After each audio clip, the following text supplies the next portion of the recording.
Hello friends, आप सभी का द पॉलिटेक्निक क्लासेस में स्वागत है। जैसा कि हम लोग प्रीवियस ईयर क्वेश्चन सॉल्यूशन कर रहे थे एसीएस का एडवांस कम्युनिकेशन सिस्टम का, तो हम लोगों ने 2019 और 2020 के क्वेश्चंस का सॉल्यूशन कर लिया था। अब हम लोग क्वेश्चन का सॉल्यूशन करेंगे 2021 के पेपर का। तो 2021 में दो एग्ज़ाम हुआ था, एक रेगुलर वाला एग्ज़ाम हुआ था और एक हुआ था एली के स्टूडेंट का। तो चलिए, ये जो 2021 का पेपर है ये रेगुलर वाले का है, तो चलिए इस क्वेश्चन को सोल्व कर रहे हैं। जैसा कि आप देख रहे हैं 2021 event ACS 6 semester 70 number full marks और 28 में पास मार्क्स। चलिए इसके ऑब्जेक्टिव क्वेश्चंस को हम लोग देखते हैं और ऑब्जेक्टिव क्वेश्चन को हम लोग सोल्व करते हैं। चलिए फर्स्ट क्वेश्चन क्या है? Radar consist of antenna, transmitter, receiver. तो आप लोगों ने रडार का ब्लॉक डायग्राम में देखा है कि रडार में एंटीना भी होता है, ट्रांसमीटर भी होता है, रिसीवर भी होता है। तो इसका option number D, all of the above is the right answer. इसके साथ साथ इसमें क्या होता है बाबू? तो इसमें एक और होता है डुप्लेक्सर और एक होता है हमारा क्या? डिस्प्ले। ये दो एलिमेंट और होते हैं। चलिए नेक्स्ट क्वेश्चन की ओर बढ़ते हैं। नेक्स्ट क्वेश्चन हमारा क्या है? तो हमारा नेक्स्ट क्वेश्चन हमारा रेडियो वेव से है। Radio wave have a smaller frequency than microwave. Microwave frequency से कम होता है किसका फ्रीक्वेंसी? Radio wave frequency. ये भी मैंने पहले एग्जाम में आप लोग को दिया था। चलिए थर्ड नंबर क्वेश्चन है, ये क्या है? तो ये डक्टिंग प्रोपगेशन से है। ये जो होता है ड्यू टू किसके कारण से होता है? तो फेज के कारण से भी होता है और टेम्परेचर के कारण से भी होता है। इट मीन्स इसका C number option A and B सही है। चलिए नेक्स्ट क्वेश्चन की ओर हम लोग बढ़ते हैं। नेक्स्ट क्वेश्चन हमारा है, ये रहा हमारा नेक्स्ट क्वेश्चन। और नेक्स्ट क्वेश्चन ये फिर से आ गया सर, ये ऑब्जेक्टिव सर, ये तो एकदम पीछा छोड़ ही नहीं रहा। ये मैंने आप लोग को भी बताया था। ये क्या होता है? तो इन एम पे वी मैक्स दिया हुआ है, वी मीन दिया हुआ है और मॉड्यूलेशन इंडेक्स पूछ रहा है। तो आप लोग को पता है मॉड्यूलेशन इंडेक्स बराबर V max minus V mean बटा V max plus V mean. तो 60 में से 40 जाएगा 20 और नीचे 60 40 100 हो जाएगा। 1 शून्य से 1 शून्य, 10 से 2 में भागा देंगे 0.2 आ जाएगा। तो इसका ऑप्शन नंबर बी राइट जवाब। तो ये देखिए, ये 4 नंबर क्वेश्चन में भी पूछ लिया जाता है। ऑब्जेक्टिव के साथ साथ ये क्या आता है? 4 नंबर क्वेश्चन में भी ये पूछ लिया जाता है। ठीक है, तो चलिए which propagation is called ionospheric propagation. तो ये पहले वाले ईयर में भी हम देख रहे थे। ये देखिए प्रीवियस ईयर क्वेश्चन है, ये रिपीट हो रहा है। तो इसको हम लोग स्काई वेव प्रोपगेशन को आइनोस्फेरिक वेव प्रोपगेशन के नाम से भी जानते हैं, क्योंकि इसमें आइनोस्फेयर लेयर से जो हमारा वेव होता है वो रिफ्लेक्ट होकर वापस चला आता है। चलिए आगे की ओर बढ़ते हैं, नेक्स्ट क्वेश्चन की ओर। तो नेक्स्ट क्वेश्चन हमारा क्या है? 6 नंबर में, the relation between maximum usable frequency. ये क्वेश्चन भी मैंने पहले एग्जाम में दिया था और इसका राइट जवाब है सी। इस क्वेश्चन पे बेस्ड एक न्यूमेरिकल क्वेश्चन भी पूछा जाता है, जिसमें आपको क्रिटिकल फ्रीक्वेंसी का वैल्यू दिया हुआ रहता है और सेक थीटा, जहाँ पे थीटा का वैल्यू दिया हुआ रहेगा और पूछेगा कि मैक्सिमम यूजेबल फ्रीक्वेंसी क्या है। तो कुछ नहीं, क्रिटिकल फ्रीक्वेंसी इंटू सेक, जो थीटा का वैल्यू दिया होगा वो पुट कर देना और जो वैल्यू आएगा उसके द्वारा आप सोल्व कर लोगे। तो इससे 4 नंबर में न्यूमेरिकल क्वेश्चन भी पूछे जाते हैं। ठीक है, तो ये ध्यान में रखिएगा। चलिए आगे की ओर बढ़ते हैं। नेक्स्ट क्वेश्चन पे कह रहा है कि एमएफ ब्रॉडकास्ट, बोले तो एफएम ब्रॉडकास्ट जो है लाइज इन खाली स्थान बैंड, जो फ्रीक्वेंसी मॉड्यूलेशन है उसमें कौन सा मॉड्यूलेशन का, मतलब कि किस बैंड का फ्रीक्वेंसी का इस्तेमाल करते हैं? तो ये हो गया VHF का, वेरी हाई फ्रीक्वेंसी का हम लोग इस्तेमाल करते हैं। तो इसका ऑप्शन नंबर ए सही है। ठीक है, इसका ऑप्शन नंबर ए सही है। चलिए नेक्स्ट क्वेश्चन की ओर बढ़ते हैं। नेक्स्ट क्वेश्चन हमारा क्या है सर? तो नेक्स्ट क्वेश्चन ये आपके सामने है। नेक्स्ट क्वेश्चन ये रहा, विच of the following is an example of external noise. इनमें से कौन एक्सटर्नल नॉइज का एक एग्जाम्पल है? तो एक्सटर्नल नॉइज का एग्जाम्पल यहाँ पे एटमॉस्फेरिक नॉइज भी एक्सटर्नल है और कॉस्मिक नॉइज भी। तो यहाँ पे बोथ, डी ऑप्शन नंबर जो है आपका बोथ, ये क्या हो जाएगा? हमारा सही ऑप्शन हो जाएगा। चलिए नेक्स्ट क्वेश्चन की ओर बढ़ते हैं, 9 नंबर क्वेश्चन की ओर। 9 नंबर क्वेश्चन हमारा क्या है सर? तो ये रहा 9 नंबर क्वेश्चन, ये रहा। ये तो फिर से रिपीटेड क्वेश्चन आ गया सर। तो देखिए क्वेश्चंस बनते ही नहीं है, बार बार देख रहे हैं एक ही क्वेश्चन को बार बार पूछा जा रहा है। तो ये हमारा हो जाएगा एफएम। ये क्या हो जाएगा? एफएम। 3 नंबर क्वेश्चन में आता है, यहाँ पे क्या दिया हुआ है? Noise figure is always. तो ये क्या होता है? ये अभी अभी हम लोगों ने इसके पहले देखा था, ये क्या होगा, ग्रेटर देन 1। नॉइज़ फिगर क्या होता है, हमेशा ग्रेटर देन 1 होता है। चलिए नेक्स्ट क्वेश्चन की ओर आगे बढ़ते हैं। और अगला क्वेश्चन हमारा 11 नंबर क्वेश्चन। 11 नंबर क्वेश्चन ये रहा, pin diode. Pin diode used as, pin diode optical source में हम लोग इस्तेमाल करते हैं किसका, एलईडी और लेज़र का, और ऑप्टिकल डिटेक्टर में इस्तेमाल करते हैं पिन डायोड और फोटो डायोड का। तो इसका ऑप्शन नंबर बी होगा। कदापि सी ना लगाएं, ए और बी कभी नहीं लगाएं, क्योंकि मन है जो कि बोथ और ऑल ऑफ द एबव पे जाता है, पर ये इसका सही जवाब क्या है, ऑप्टिकल डिटेक्टर। तो जो कुछ भी आपको कॉन्सेप्ट के रूप में मैंने पढ़ाने के समय में बताया उसको ध्यान में रखें, इससे बहुत सारे कॉन्सेप्ट क्लियर। देखिए फिर से एक रिफ्रैक्टिव इंडेक्स देख रहे हैं, ऑप्टिकल फाइबर से ऑब्जेक्टिव भी बहुत ज़्यादा क्वेश्चन आ रहा है, सब्जेक्टिव भी। तो जो कुछ भी बताया गया वो आपको याद रखना है। Refractive index of core is greater than होता है बाबू, ग्रेटर देन, और इसको N1 लिखते हैं, N1 कोर के रिफ्रैक्टिव इंडेक्स को, और ये हमेशा ग्रेटर देन होगा किससे, N2 से। N2 किसका, तो क्लैडिंग का रिफ्रैक्टिव इंडेक्स होगा। तो ठीक है, चलिए आगे की ओर बढ़ते हैं। अगला क्वेश्चन, अगला क्वेश्चन हमारा क्या है, तो अगला क्वेश्चन है 13 नंबर सवाल। 13 नंबर सवाल क्या है, तो देखिए, which of the following fibre is resistant to micro bending loss. तो इसमें अभी अभी हम लोगों ने इसके जस्ट प्रीवियस वाले में देखा था, ये सबसे ज़्यादा किसको रजिस्ट करने का काम करेगा, तो इसका ऑप्शन नंबर बी सही है। ए और बी कभी ना लगाएं, जो कॉन्सेप्ट है उसको क्लियर रखें। तो ये क्या हो जाएगा, बी, 8 का बी आंसर हो जाएगा आपका। तो आगे की ओर बढ़ते हैं और चलते हैं। ये 13 नंबर सवाल था, 13 नंबर का बी, हाँ, ग्रेडेड इंडेक्स फाइबर, ठीक है, 8 बोल दिए हम गलती से। चलिए 14 नंबर में फ्रीक्वेंसी रेंज ऑफ एक्स, तो ये भी मैंने एग्ज़ाम के पहले एग्ज़ाम में दिया था, और ये इसका जवाब क्या है, तो 8 से 12 गीगाहर्ट्ज़, 8 से 12 गीगाहर्ट्ज़। आगे की ओर बढ़ते हैं, 15 नंबर क्वेश्चन की ओर चलते हैं। 15 नंबर क्वेश्चन क्या है सर, तो ये रहा आपके पास 15 नंबर क्वेश्चन, ये रहा, oscillator used in the MTI radar. MTI radar system में कौन सा ऑसिलेटर इस्तेमाल किया जाता है, तो यहाँ पे दोनों ऑसिलेटर का इस्तेमाल किया जाता है। आपको MTI रडार का जब मैंने ब्लॉक डायग्राम बताया था तो उसमें बताया था, ये साल्टो भी और कोहेरेंट भी, ये दोनों का दोनों यूज होता है। तो इसका ऑप्शन नंबर सी राइट जवाब हो जाएगा। क्या हो जाएगा, बोथ ए एंड बी दोनों, ठीक है। चलिए आगे की ओर बढ़ते हैं। 16 नंबर क्वेश्चन में देखिए दिया हुआ है रेडियो अल्टीमीटर। रेडियो अल्टीमीटर क्या है सर, तो ये हाइट को मेज़र करता है, हाइट का मेज़र करता है किससे, तो अर्थ से एयरक्राफ्ट का हाइट का मेज़र करने के लिए हम लोग अल्टीमीटर का इस्तेमाल करते हैं। रेडियो अल्टीमीटर का यह एयरक्राफ्ट की ऊंचाई को मेज़र करता है। ये क्या हो जाएगा, height, height of aircraft. Radio altimeter use to determine the height of aircraft. चलिए नेक्स्ट क्वेश्चन की ओर चलते हैं। नेक्स्ट क्वेश्चन हमारा क्या है, 17 नंबर, इंट्रोपी का यूनिट पूछ रहा है। इंट्रोपी का यूनिट पूछ रहा है। इंट्रोपी का यूनिट क्या है, तो इंट्रोपी का यूनिट आप लोग को बताया क्या है कि होता है बीट पर सिंबल। तो सर ये बीट पर सेकंड किसका होता है सर, तो सेकंड, बीट पर सेकंड चैनल कैपेसिटी का होता है। किसका होता है, तो चैनल कैपेसिटी, चैनल कैपेसिटी। तो थोड़ी सी मिस्टेक कीजिएगा, गलतियाँ होने की संभावना है, तो गलतियाँ ना करें। ये बीट पर सेकंड चैनल कैपेसिटी और बीट पर सिंबल इंट्रोपी की। चलिए आगे की ओर बढ़ते हैं, अगले क्वेश्चन की ओर। 18 नंबर क्वेश्चन पे चलते हैं, और ये रहा आपके स्क्रीन पे 18 नंबर क्वेश्चन। तो देखिए ऑब्जेक्टिव जो है वो आपको क्या करना है, एक बार देख के जाना है बाबू। एग्ज़ाम में इन करने से पहले एक बार देख लीजिएगा ऑब्जेक्टिव सरसरी निगाहें से, और वही ऑब्जेक्टिव वहाँ जाने के बाद आपको सोल्व करना है। सबसे पहले जो आपको डिक्लियर पता है कि इसका आंसर ये होगा, घुसते के साथ उसको कर लें और उसके बाद छोड़ दें, जो नहीं आ रहा उसको छोड़ दें, उसको फिर लास्ट में आप समय दें। तो यहाँ पे देखिए अभी अभी मैंने एक बताया कि N1 जो होता है ग्रेटर दैन होता है N2 से। तो रूट अंडर में जब भी हम लिखते हैं तो न्यूमेरिकल अपार्चर के लिए, ये भी मैंने एग्ज़ाम के पहले एग्ज़ाम में दिया था, वहाँ पे आपको डिस्क्राइब भी किया अच्छे से। तो इसका ऑप्शन नंबर ए सही है। N1 स्क्वायर माइनस N2 का स्क्वायर रूट अंडर में, ये होता है न्यूमेरिकल अपार्चर का फार्मूला, ठीक है। 19 नंबर क्वेश्चन की ओर बढ़ते हैं, और 19 नंबर क्वेश्चन है आपके स्क्रीन पे।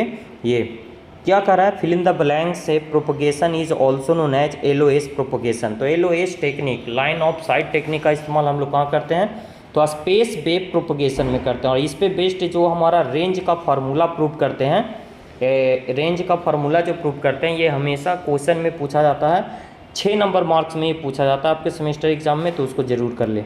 कह रहा है कि display of pulse radar, pulse radar में कौन सा डिस्प्ले का इस्तेमाल किया जाता है, तो ए स्कोप भी और पीपीआई भी। पीपीआई का पूरा नाम जरूर याद रखिएगा, यहाँ से ऑब्जेक्टिव क्वेश्चन बनता है, इसका पूरा नाम क्या है, पल्स पोजीशन इंडिकेटर। तो यहाँ पे पल्स रडार में ए स्कोप और पीपीआई दोनों का यूज़ कर लिया जाता है, तो इसका सही आंसर क्या हो जाएगा, सी। चलिए अब हम लोग देखते हैं 2021 के क्वेश्चन के ग्रुप बी के क्वेश्चंस कुछ देख लेते हैं कि किस तरह के क्वेश्चन पूछे जा रहे हैं। क्योंकि मैंने आप लोग को जो प्रीवियस ईयर क्वेश्चन पहले करवाया और ये जो है जो आपको एग्ज़ाम के पहले एग्ज़ाम दिया है वही सारे क्वेश्चन देखिए। तो इसका पहला क्वेश्चन जो है, what is ground wave, explain the briefly, ये आपको 4 नंबर में दिया हुआ है और ये एग्ज़ाम में हम लोगों ने दिया था, एग्ज़ाम के पहले एग्ज़ाम में ये क्वेश्चन मैंने दिया था, कहीं मैं दूसरी जगह से नहीं लाया था।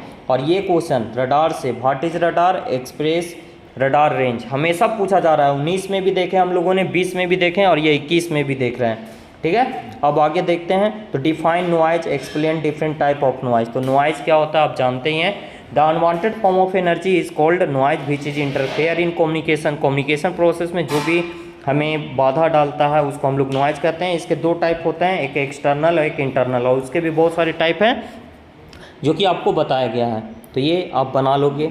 तो चलिए और आगे देखते हैं, अगला क्वेश्चन क्या दिया हुआ है, तो देखिए मैक्सिमम यूजेबल फ्रीक्वेंसी है ना बाबू, ये हमेशा आपको पूछेगा ही पूछेगा। मैक्सिमम यूजेबल फ्रीक्वेंसी और क्रिटिकल फ्रीक्वेंसी के बीच में रिलेशन जो हमारा f c into sec theta, f c into sec theta, ये जो है ना critical frequency into sec theta, ये जो है मैक्सिमम यूजेबल फ्रीक्वेंसी के इक्वल होता है, ये वाला रिलेशनशिप पूछता है, तो इसको आप जरूर करके जाओगे। ये मैंने आप लोग को बताया, ये एग्ज़ाम में भी मैंने पूछा था, एग्ज़ाम के पहले एग्ज़ाम में। व्हाट इज़ मोडेम, मोडेम क्या होता है, तो इसका आप डायग्राम बना सकते हो। आगे रिकॉर्डर, रिकॉर्डर के बाद स्कैनर, स्कैनर के बाद मोडेम। मोडेम का आपको ब्लॉक डायग्राम मैंने बताया, वो मैं फैक्स का चूँकि बोल रहा था। मोडेम का ब्लॉक डायग्राम आपको बनाया है, और मोडेम का पूरा नाम होता है मॉड्यूलेशन डिमॉड्यूलेशन। इसका इस्तेमाल हम लोगों ने किसके लिए किया, तो हम लोगों ने इसका इस्तेमाल किया डेटा को ट्रांसफ़र करने के लिए, इंटरनेट से कनेक्ट करने के लिए, पीसी, लैपटॉप वगैरह सब को। तो इसके पहले अभी हम लोगों ने एक ऑब्जेक्टिव क्वेश्चन देखा था, उसमें 2 ऑब्जेक्टिव था, एक था डेटा ट्रांसफ़र और एक था पावर ट्रांसफ़र। तो जो उसका राइट आंसर था आप लोगों ने कमेंट करके बताया कि सर इसका क्या होगा, तो डाटा ट्रांसफ़र होगा, तो आप लोग उसी को ही प्रीफेयर कीजिएगा। ऐसे ऑलरेडी अगर देखा जाए तो अभी टुडे लाइफ में हम लोग जो वायरलेस चार्जर का इस्तेमाल करते हैं उसमें मोडेम का इस्तेमाल होता है, जिसके द्वारा पावर सप्लाई भी किया जाता है। मोबाइल को चार्ज करने के लिए भी हम लोग उसके through power supply without wire में हम लोग इस्तेमाल कर लेते हैं। तो अभी आप उसमें सिर्फ डेटा ट्रांसफ़र भी लगा सकते हैं, ठीक है। तो चलिए आगे की ओर बढ़ते हैं। If microwave amplifier has noise figure of, इसका मतलब ये न्यूमेरिकल है बाबू, देखो ध्यान देना, ये नॉइज़ फिगर से न्यूमेरिकल है। इसका और डेटा अगले पेज में हमको मिलेगा, ये रहा हमारा अगला पेज। देखिए नॉइज़ टेम्परेचर से शायद यहाँ पे न्यूमेरिकल दिया गया है, देखिए हाँ, उसका नॉइज़ फिगर कितना दिया हुआ है 2.5 dB। तो आगे सबसे पहले इसको एंटीलॉग में कन्वर्ट कर लेंगे। एंटीलॉग में कन्वर्ट करने के लिए आप लोग को बताया हुआ है कैसे करते हैं, और गिवन एम्बिएंट टेम्परेचर दिया हुआ है और बोल रहा है कि आपको टेम्परेचर कैलकुलेट करना है, equivalent, find out the equivalent temperature आपको कैलकुलेट करना है। तो इसके लिए एक फार्मूला होता है बाबू, टी इक्विवेलेंट बराबर फार्मूला होता है, आप लोग को बताया गया है F-1 into T note. T note जहाँ पे क्या दर्शाता है, तो टी नोट दर्शाता है रूम टेम्परेचर, जो एम्बिएंट टेम्परेचर दिया हुआ है। इसको आगे किस में कन्वर्ट कर लेंगे, तो इसको 17 डिग्री सेल्सियस को केल्विन में कन्वर्ट कर लेंगे, और उसके बाद फिगर को जो 2.5 dB दिया हुआ है इसको इंटरचेंज कर लेंगे, और इसमें पुट करके जो आएगा वो आपका केल्विन में आंसर हो जाएगा। चलिए आगे की ओर बढ़ते हैं। स्किप डिस्टेंस क्या होता है, और स्किप डिस्टेंस और वर्चुअल हाइट से किस तरह से ये रिलेटेड है। ये एक्सप्रेशन मैंने आप लोग को बताया था, स्किप डिस्टेंस का फार्मूला, वहाँ पे मैंने इसको बताया है कैसे ये एक दूसरे से डिपेंडेंट होता है। एक फार्मूला आप लोग को मैंने बताया था, उसी को यहाँ पे प्रूव करना है। कह रहा है कि what is radio paging system, ये बताया हुआ एडवांटेज ऑफ पेजर और रेडियो पेजिंग सिस्टम के बारे में आप लोग को बताया हुआ। ये 6 यूनिट मॉडर्न कम्युनिकेशन से क्वेश्चंस बनते हैं दोस्त, तो ये एक भी क्वेश्चन छूटे ना, ऐसी तैयारी हम लोगों की हो गई है, और छूटेगा भी नहीं सर, आपने इतना अच्छा तरीके से पढ़ाया। और जो नहीं पढ़े हैं अभी भी वो देख लें। देखिए सिल्वर मोबाइल कम्युनिकेशन से एक क्वेश्चन आ गया, अभी अभी हम लोग देख रहे हैं 6 यूनिट मॉडर्न कम्युनिकेशन से एक और क्वेश्चन मिल गया। देखिए एक और क्वेश्चन है मॉडर्न कम्युनिकेशन से सर, वो आगे आपको मिलेगा। मैक्सिमम इलेक्ट्रॉन डेंसिटी कितना दिया हुआ है, एन मैक्स का वैल्यू दिया हुआ है 9 × 10⁻⁻12 -12 को +12 होना चाहिए, यहाँ पे बाई मिस्टेक यहाँ पे दिया हुआ है। तो इसका जो हम लोग निकालेंगे क्रिटिकल फ्रीक्वेंसी, तो क्रिटिकल फ्रीक्वेंसी एफ सी बराबर फार्मूला होता है 9√अंडर n max। तो जहाँ पे n max का वैल्यू यही इलेक्ट्रॉन डेंसिटी यहाँ पे पुट करना, कैलकुलेटर के हेल्प से इसको कैलकुलेट कर देना। ज़्यादा सोचना ही नहीं है, कैलकुलेटर जब अपने साथ है तो ज़्यादा इधर उधर दिमाग खुद से नहीं लगाना है, कैलकुलेटर का इस्तेमाल करना है। और एग्ज़ाम में कैलकुलेटर लेके ज़रूर जाना है। देखिए न्यूमेरिकल क्वेश्चन भी पूछे जाते हैं यहाँ से। तो इस तरह से हम लोगों ने क्या देख लिया, 2021 का वो पेपर देखा रेगुलर वाला। अब एली का एग्ज़ाम हुआ था बाबू 2021 में ही। चलिए आइए इसके क्वेश्चंस पेपर को भी हम लोग देखते हैं। देखिए 2021 एडवांस कम्युनिकेशन एली पेपर में क्या आया था सर, ये बता दीजिए। तो चलिए आइए हम लोग देखते हैं इसके क्वेश्चन को। और ये रहा आपका ऑब्जेक्टिव क्वेश्चन 2021 के ये पेपर का। कह रहा है कि देखिए ये क्वेश्चन A to Z देख रहे हैं, सारा क्वेश्चन रिपीटेड है। Which of the following radio wave is reflected back to the earth from ionosphere. तो ये किसके द्वारा होगा, तो ये हो जाएगा स्काई वेव प्रोपगेशन में होता है, जिसको हम लोग आइनोस्फेरिक वेव प्रोपगेशन के नाम से भी जानते हैं। चलिए अगला क्वेश्चन आगे की ओर बढ़ते हैं। Which of the flowing wave propagate in frequency range 30 megahertz से 300 मेगाहर्ट्ज तक। तो ये होता है बाबू स्पेस वेव में, ये कहाँ होता है, स्पेस वेव में। और इसका option number B space wave सही आंसर हो जाएगा। ठीक है, आगे की ओर बढ़ते हैं। अगला क्वेश्चन यहाँ पे, अगला क्वेश्चन ये रहा आपके सामने। कह रहा है कि which of the following statement is correct for ground wave propagation. तो ground wave propagation a number it is used AM transmission, क्योंकि ये ग्राउंड वेव में तो एफएम होता नहीं है और टीवी है जो कि होगा नहीं, क्योंकि टीवी आजकल सैटेलाइट कम्युनिकेशन और सैटेलाइट माइक्रोवेव फ्रीक्वेंसी और माइक्रोवेव फ्रीक्वेंसी स्पेस वेव में काम करता है। तो इसका option number A right answer. चलिए अगले क्वेश्चन की ओर बढ़ते हैं। अगला क्वेश्चन हमारा क्या है, तो अगला क्वेश्चन 4 नंबर क्वेश्चन ये रहा आपके सामने। और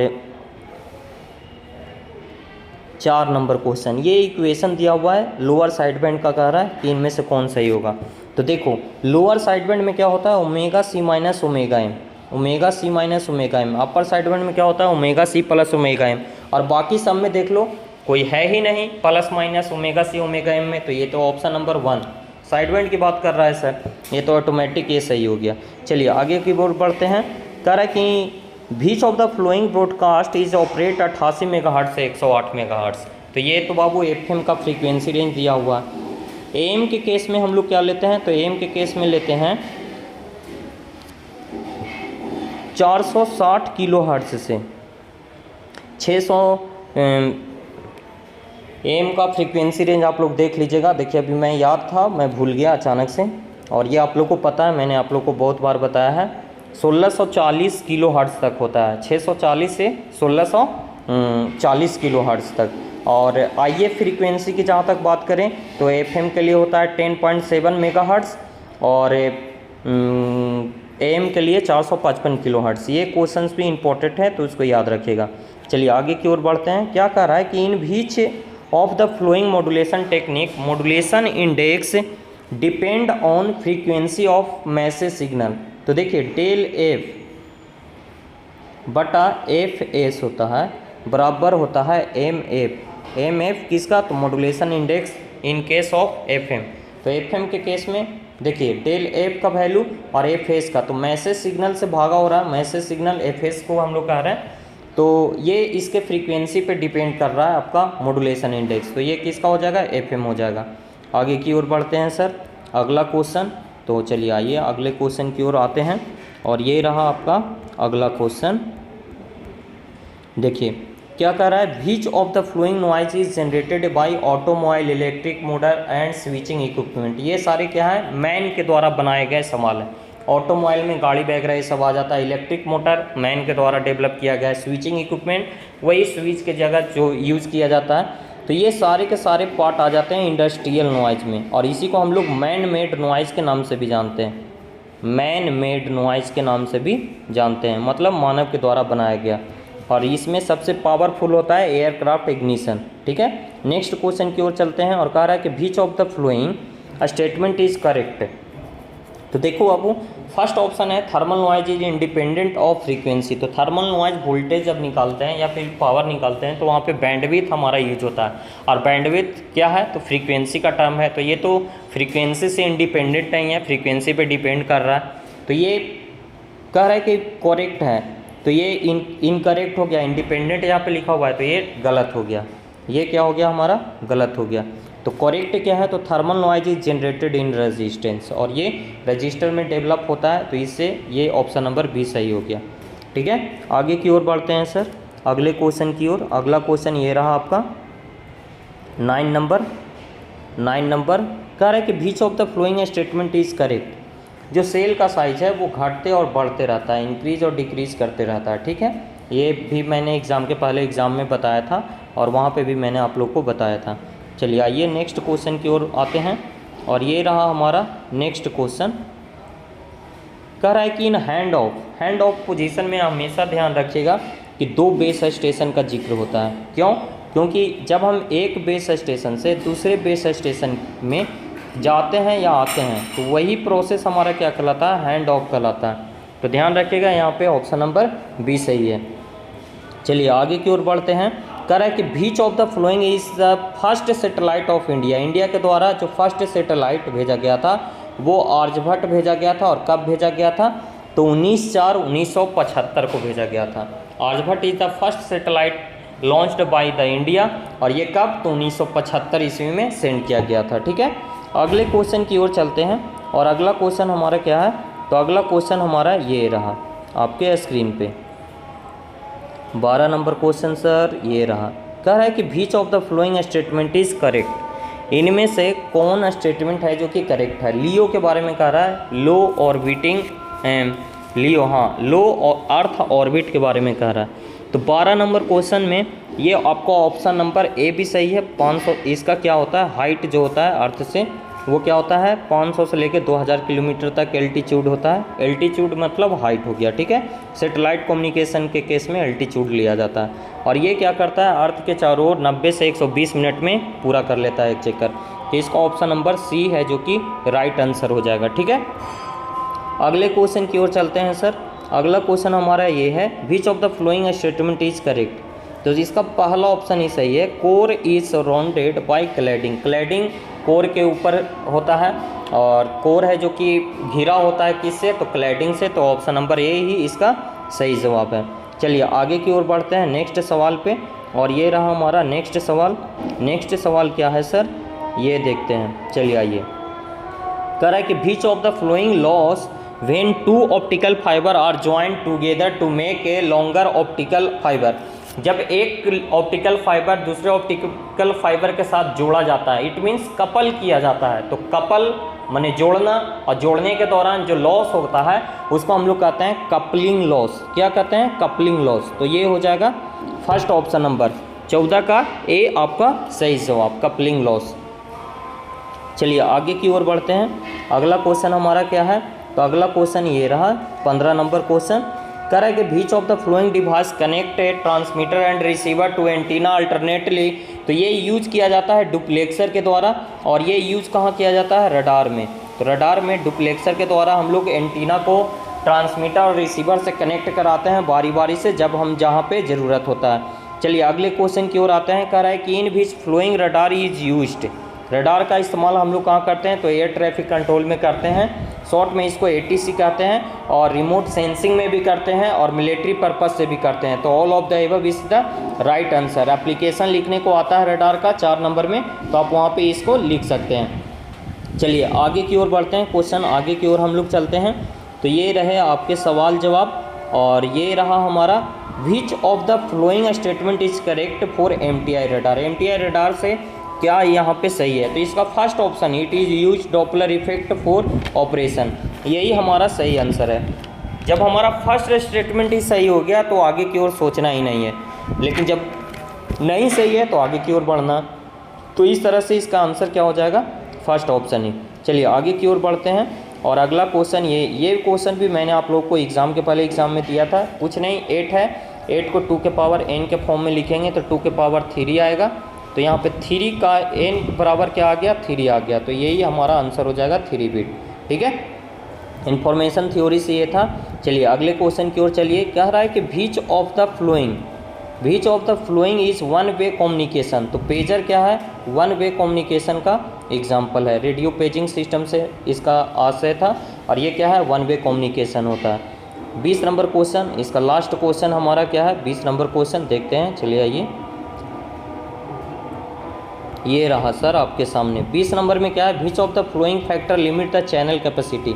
तो चैनल कैपेसिटी में बैंडविड्थ भी और नॉइज भी दोनों शामिल होते हैं। तो इसका ऑप्शन नंबर सी हो जाएगा। सिग्नल टू नॉइज रेशियो में नॉइज भी शामिल है और बैंडविड्थ भी, और बैंडविड्थ और सिग्नल टू नॉइज रेशियो में नॉइज भी शामिल है। तो यहाँ पे बोथ हो जाएगा सी। चलिए आगे की ओर बढ़ते हैं सर, और हम लोग ग्रुप बी क्वेश्चन की ओर चलते हैं, देखते हैं क्या पूछा गया है यहाँ से।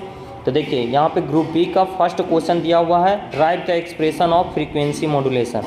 4 नंबर में ये पूछा हुआ है और ये भी मैंने आप लोग को बता रखा, फ्रीक्वेंसी मॉड्यूलेशन का एक्सप्रेशन को ड्रा करना। तो ये यहाँ से क्वेश्चन बनते हैं दोस्त, जो कुछ भी पढ़ाया है वो सारा आपको इम्पोर्टेंट है। कंपेयर कर रहा है स्काई वेव और स्पेस वेव में, तो ये आप कंपेरिजन कर सकते हो, आपको बताया गया है। चलिए नेक्स्ट क्वेश्चन की ओर बढ़ते हैं, और ये रहा आपका अगला क्वेश्चन ग्रुप बी का। और ये देखिए, what is the difference between amplitude modulation और फ्रीक्वेंसी मॉड्यूलेशन। AM/FM में कंपेरिजन आपको बताया गया है। 10-15 आप लिख सकते हो आसानी से, क्योंकि आपको बताया गया है। क्या है, what do you mean skip distance और स्किप जोन। स्किप डिस्टेंस क्या है, स्किप जोन क्या है, इसके बारे में लिखने के लिए कह रहा है। How is the ground wave attenuate. Ground wave attenuate क्यों होता है, तो अर्थ में वो क्या होता है, हमारा गुरुत्वाकर्षण बल होता है, नेगेटिव कारण से ये एटूनेट होता है। ये ग्राउंड वेव प्रोपगेशन में आपको बताया गया है। चलिए आगे की ओर देखते हैं, अगला क्वेश्चन क्या है। तो ये क्या कह रहा है, लियो के बारे में लिखने के लिए कह रहा है। वेयर इज यूज्ड, लियो बोले तो लो अर्थ ऑर्बिट, और ये मैंने आपको बताया लियो म्यूजियो, वहाँ से मैंने बताया था कि तीनों में से कोई एक लिखने को आएगा, तो आप ये सारे पॉइंट वहाँ पे लिख सकते हैं। उसके बाद है right advantage disadvantage of single mode step index fibre. ये आप लोग को बताया गया है, वहाँ से देख लीजिएगा, ये ऑप्टिकल फाइबर से है। फिर कह रहा है what do you mean thermal noise. Thermal noise बोले तो जॉनसन नॉइज, वाइट नॉइज इसी को कहते हैं, जो कि रजिस्टर्स के कारण से होता है। और ये सारा कुछ आपको नॉइज पावर, नॉइज वोल्टेज इसी में आता है, तो वो फार्मूला वगैरह ये सब भी इसमें आप लिख सकते हैं। फीचर्स ऑफ वाईफाई 6 यूनिट बहुत इंपॉर्टेंट है। वाईफाई मैंने होता है वाइड फिडिलिटी। तो देख रहे हैं क्वेश्चन डॉपलर इफेक्ट, पिछले वाले प्रीवियस ईयर में मैंने आपको बताया था कि डॉपलर इफेक्ट पूछा जाता है, ऑब्जेक्टिव में ये वहाँ पे पूछा हुआ था, यहाँ 4 नंबर में आपको पूछा हुआ। अब सी में आ जाइए, PPI स्कोप का देखिए ब्लॉक डायग्राम। चलिए PPI का block diagram, pulse position indicator का आपको पूछा हुआ है, ये रडार से क्वेश्चन पूछा हुआ है। आगे की ओर बढ़ते हैं, यहाँ पे major application of radar, radar के एप्लीकेशन की चर्चा कर रहा है। अभी हम लोगों ने देखा मिलिट्री पर्पस है, एयर ट्रैफिक कंट्रोल में, फिर आपका रिमोट सेंसिंग में। फिर कह रहा है अर्थ स्टेशन के बारे में बताइए ब्लॉक डायग्राम के द्वारा। तो सैटेलाइट का जो बेसिक ब्लॉक डायग्राम बताए हैं वो यहाँ पे बन जाएगा, और उसको एक्सप्लेन कर देना अर्थ स्टेशन के बारे में। ठीक है, चलिए नेक्स्ट क्वेश्चन की ओर आते हैं। ब्लॉक डायग्राम जहाँ बनाना है वहाँ पे ज़रूर बनाएं, बताया गया है। कह रहा है ऑप्टिकल फाइबर लॉसेस के बारे में, तो आपको बताया गया ऑप्टिकल फाइबर डिफरेंट टाइप के लॉसेस के बारे में। जियो स्टेशनरी सैटेलाइट क्या है, height of Jio stationery satellite from the surface of earth. तो ये इक्वेशन को प्रूव करने के लिए कह रहा है, ऐसे हाइट कितना होता है तो 36,000 किलोमीटर, और पूरे ओवरऑल ग्लोब को कवर करने के लिए 3 सैटेलाइट रिक्वायर्ड होते हैं, मिनिमम 3 सैटेलाइट। ये ऑब्जेक्टिव क्वेश्चन में पूछा जाता है, तो याद रखिएगा। ठीक है, ये देखिए 6 नंबर यूनिट छोड़ेगा नहीं बाबू, explain the operation of cell phone. ठीक है, राइट द एडवांटेज और डिसएडवांटेज ऑफ ऑप्टिकल फाइबर। ठीक है, ऑप्टिकल फाइबर और 6 यूनिट आपको छोड़ेगा नहीं, तो इसको ध्यान में रखना। देखिए 6 यूनिट से एक और आ गया पेजिंग सिस्टम के बारे में, पेजर रेडियो पेजिंग सिस्टम, उसके वर्किंग को एक्सप्लेन करना है, वही ब्लॉक डायग्राम बना करके एक्सप्लेन कर देना। आगे की ओर चलते हैं, और आगे यह क्वेश्चन है आपके सामने 11 नंबर, फेसिमाइल के सिस्टम का ब्लॉक डायग्राम के द्वारा एक्सप्लेन कीजिए। तो आप इसको फेसिमाइल को बना सकते हैं कैसे, फैक्स का ब्लॉक डायग्राम। सबसे पहले स्कैनर बनाइएगा, स्कैनर के बाद क्या बनाइएगा, आगे रिकॉर्डर, स्कैनर, उसके बाद फिर मोडेम, और मोडेम के बाद प्रिंटर। एक सीक्वेंस में सजा दीजिएगा, एरो एक फर्दर दे दीजिएगा और उसके बारे में लिख दीजिएगा। बाकी इसका एप्लीकेशन फीचर्स ये सब आपको बताया हुआ है, ठीक है। और में दिया हुआ है, देखिए मैक्सिमम यूजेबल फ्रीक्वेंसी का रिलेशन हमेशा पूछ देता है बाबू, तो इसको ध्यान में रखिएगा, ठीक है। उसके बाद कह रहा है यही था आपका लास्ट क्वेश्चन, और इस तरह से ये आपका 2021 का दोनों पेपर हम लोगों ने देख लिया विथ ऑब्जेक्टिव और सब्जेक्टिव के साथ। क्या तो ये बना करके आपको आना है, कैलकुलेटर ले करके ज़रूर जाइएगा एग्ज़ाम देने, और आप लोग इस वीडियो को ज़्यादा से ज़्यादा शेयर कीजिए ताकि स्टूडेंट लोगों को किसी तरह का कोई प्रॉब्लम ना हो। आपको बता दूं कि कैलकुलेटर लेके जाइएगा, न्यूमेरिकल बनाइएगा, तो लास्ट में टाइम बचाइएगा 5-10 मिनट, और उस 5-10 मिनट में जो भी न्यूमेरिकल बनाइएगा उसके कैलकुलेशन को कैलकुलेटर की मदद से फिर से रीचेक कर लीजिएगा, और वो यूनिट वगैरह ये सब एक बार चेक कर लीजिएगा। और यूनिट ज़रूर लिखिएगा क्योंकि यूनिट पे आपको नंबर मिलेंगे, यूनिट नहीं लिखिएगा नंबर काटा भी जा सकता है। तो चलिए इसी के साथ आज का सेशन यहीं समाप्त होता है। Best of luck for ACS exam. आशा करता हूँ कि आप लोग का तैयारी अच्छे से पूरा हो चुका होगा, और बिना टेंशन लिए एग्ज़ाम में चाहिए और अच्छे से एग्ज़ाम दे करके आइए, और आने के बाद कमेंट करके ज़रूर बताइएगा ये वीडियो कैसा लगा, और उसके बाद भी आने के बाद भी कमेंट कीजिएगा कि ये सारे क्वेश्चन से आपके क्वेश्चंस आए थे या नहीं आए थे। तो चलिए मिलेंगे नेक्स्ट वीडियो में नेक्स्ट अपडेट के साथ, तो बने रहिए द पॉलिटेक्निक क्लासेस के साथ।